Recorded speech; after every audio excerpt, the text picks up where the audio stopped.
So as we take a look at UCS, we can see that we have our two fabric interconnects, which are basically the switches that control all of the local area network traffic and the storage area network traffic.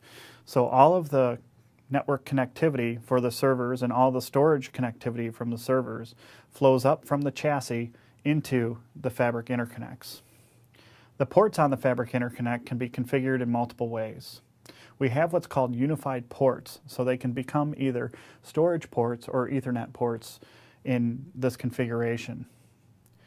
Now, any of these ports can be configured as Ethernet or storage ports, but they have to be done in a contiguous manner. And the storage ports usually start from the high numbers and work down to the low numbers, and the Ethernet ports usually start from the low numbers and work up to the high numbers.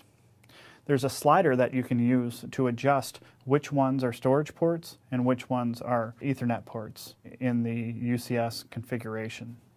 That being said, in production, most of the time, people take advantage of the expansion slot to put additional ports in place and then configure the storage ports or Ethernet ports in that expansion slot and then use the fixed configuration ports on the switch for the server connectivity.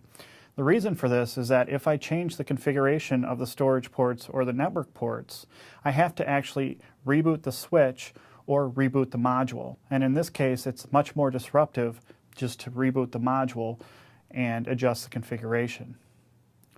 When we connect to the network, we run by default in something called end host mode. And in this case, the fabric interconnects, as they attach to the network, basically look like a big ESX server with a bunch of virtual servers behind it. So basically all of the chassis that connect to the fabric interconnects, and here I only have one, but I can have multiple chassis that connect to my fabric interconnects, host servers that to the network just look like a big ESX server with multiple virtual servers connecting to the network. So it's very easy to connect this to the network. I don't have to worry about spanning tree at all. I don't have to worry about blocked ports. And I can configure virtual port channels coming out of the fabric interconnects, one from each fabric interconnect attaching to the local area network. So this configuration is very redundant and it's active-active. The other thing to keep in mind is that these fabric interconnects themselves for the Ethernet and for the storage traffic are active-active. So it's not active-passive where you're only using one side, and then when that one fails, you use the other side. Both sides can be used simultaneously so you can get the full bandwidth out of the chassis all the way up through the network. So it's very easy to configure.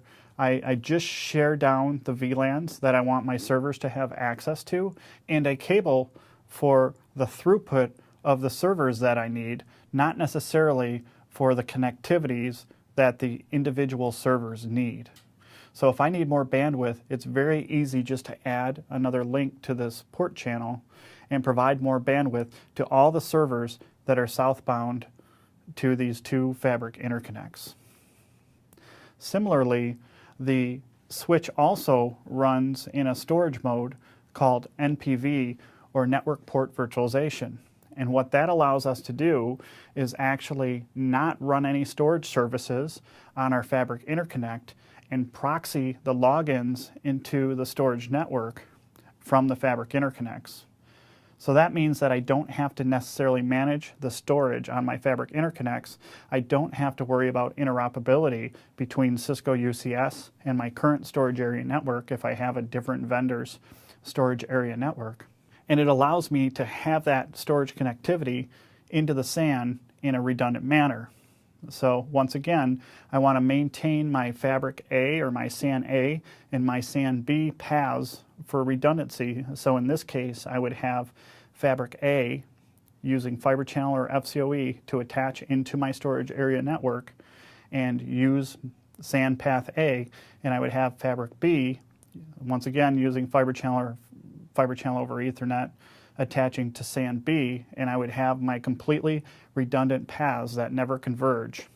And they would be active-active while they are both up, and in the event of a failure, one path would go down and I would fail over to the second path.